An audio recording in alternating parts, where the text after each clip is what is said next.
हाग्रामा महिलारिया बिनिख्रुइ आरो मा साननो हानाय हाग्रामा महिलारि बिथाङा बिखिनिनो बिनि लिमिटा साननायनि दा दानि समाव बेबायदि गोदान राजखान्थि दोलो दानानै मायबा मोनसे खालामनो हागोन आंथ' बेखौ बुजियाखै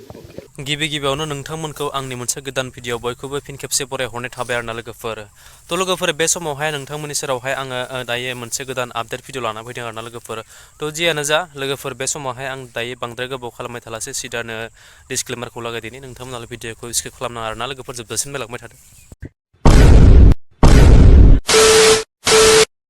थ' लोगोफोर बे समावहाय आं दायो नोंथांमोननि सेरावहाय बांद्राय बाथ्राखौ फोलावनो होननानै सानाखै आरोना लोगोफोर थ' जिहेतु नोंथांमोना अलरेडि दायो ससियेल मिडियानि गेजेरजों बा निउस पर्टेलनि गेजेरजों नोंथांमोना गोबाङानो मोनथिखाबायबो जानो हागौ बा नुखाबायबो जानो हागौ आरोना लोगोफोर जिहेतु एक्स BLT बिथांमोनाहाय दायो जिहेतु फैबाय थानाय इलेक्सनावहाय बिथांमोना आलादा हान्जा दादों होननानै बिथांमोना फोरमायथिदों सुलुं बिजिरनि गेजेरजों आरो नोंथांमोनाबो अलरेडि नुखाबायबो जानो हागौ निउस रादाबफोरनि गेजेरजों आरोना लोगोफोर थ' बेखौनो लानानै दिनै जोंनि दायो आथिखालनि जुगाव सोलिबाय थानाय BTRनि चिफ मिनिस्टार प्रमद बर' सारा बिथांमोननि सायावहाय मा बाथ्राखौ लानानै फोरमायदों आरो मा खालामनानै दिनै निउस रादाबनि गेजेरजों बिथाङा बे मोनसे बाथ्राखौहाय फोरमायदों नोंथांमोननि सेराव आं नैबे मोनसे बाथ्राखौसो लानानै दिनै नैबे भिडिअखौहाय शेयार खालामदों आरोना लोगोफोरथ' जियानो जा बिथां प्रमद बर' साराहाय बिथां एक्स BLT फोरा जिहेतु इलेक्सन हान्जा गोदानै दानाय बिथांमोननि सायाव मा बाथ्राखौ लानानै फोरमायखो नोंथांमोननि सेरावहाय थ' नोंथांमोना बेखौ जोबजासिम नायलांबाय था अब्लासो बुजि मोनगोन आरोना लोगोफोर नायलांदो बिदिब्ला नोंथांमोना बारहावाया गोबारै सोलाय सोल' हाबदों ओंखारदों बिदि सोलिबाय थादों बे बेलायाव BTC इलेक्सना 2025 जागोनखाय राजखान्थि दोलोफोरनि गेजेराव गोबां सानलायनाय फैदों बा गावबा गावनि मेथमेटिक्सफोरखौ बयबो खालामदों दा बे हिसाबैनो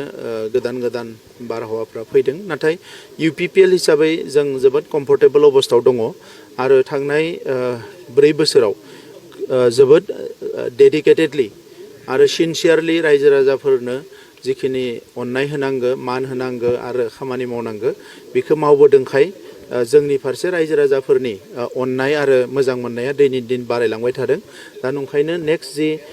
इलेक्सन जागोन बे इलेक्सनाव UPPL हान्जाया एबसुलुट मेजरिटि लानानै सरकार दानो हागोन बियो रोखा जानानै दङ बेराफारसेथि जों नुबाय थादों दायो बारग' NDP इउनाइटेड फरमआ दायो मोनसे राजखान्थि खुलिनो थाखाय बिथांमोना सोलो खालामखादों बे बिथांमोननि बाथ्रा गावसोरबा मा एजेन्डा लादों बे बिथांमोननि बाथ्रा बेखौ आंथ' बुंनो हाला किन्तु दानि समाव बेबायदि गोदान राजखान्थि दोलो दानानै मायबा मोनसे खालामनो हागोन आंथ' बेखौ बुजियाखै दाबो हाग्रामा महिलारिया दाबो बुंबाय थादों जे चन्दन ब्रह्म काम्फा बरग'या फैबाय बिथांमोना माने दायो डेपुटेसनावसो हरदों होनना बुंदों हाग्रामा महिलारिया बिनिख्रुइ आरो मा साननो हानाय हाग्रामा महिलारि बिथाङा बिखिनिनो बिनि लिमिटा साननायनि दा बिखिनिनिख्रुइ आरो बारा हाग्रामा महिलारि बिथाङा साननो हागोन होननानै आं साना आरो बिनिखायनोथ' दिनै रायजो राजाफ्रा सोलायदों रायजो राजाल' सोलायदों बे नङा बिथांनि दोलोनि मानसिफ्राबो बिथांखौ नागारनानै बिथांनि दोलोखौ नागार थांनो गोनां जादों दा नंखायनो हाग्रामा महिलारि बिथाङा थांनाय 17 बोसोराव जिखिनि रायजो राजानि खामानि मावनांगौमोन बेखौ नांगौ बायदि मावनो हायैया जोंनि थाखाय जथेस्थ' खहा जादों आरो जोङो मार्च दानाव बिथांनि 17 बोसोर खामानि मावनाय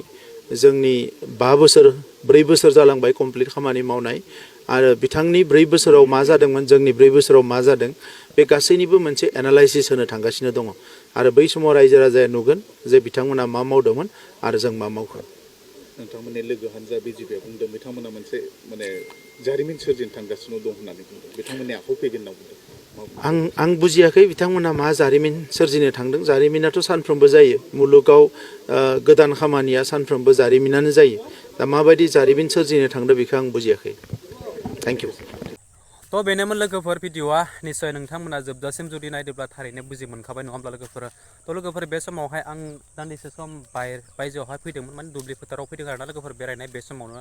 दान्दिसे सम मोननायखाय नोंथांमोननि सेरावहाय नैबे मोनसे भिडिअनि क्लिपखौ बानायनाय जाबाय आरोना लोगोफोर थ' जियानो जा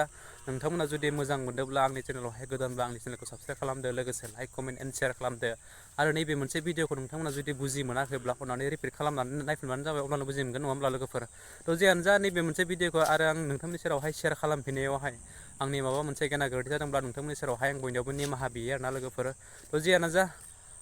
आं आरो बांद्राय गोबाव खालामबाय थालासै नोंथांमोननि सेरावहाय आरो फिन खेबसे गोदान भिडिअ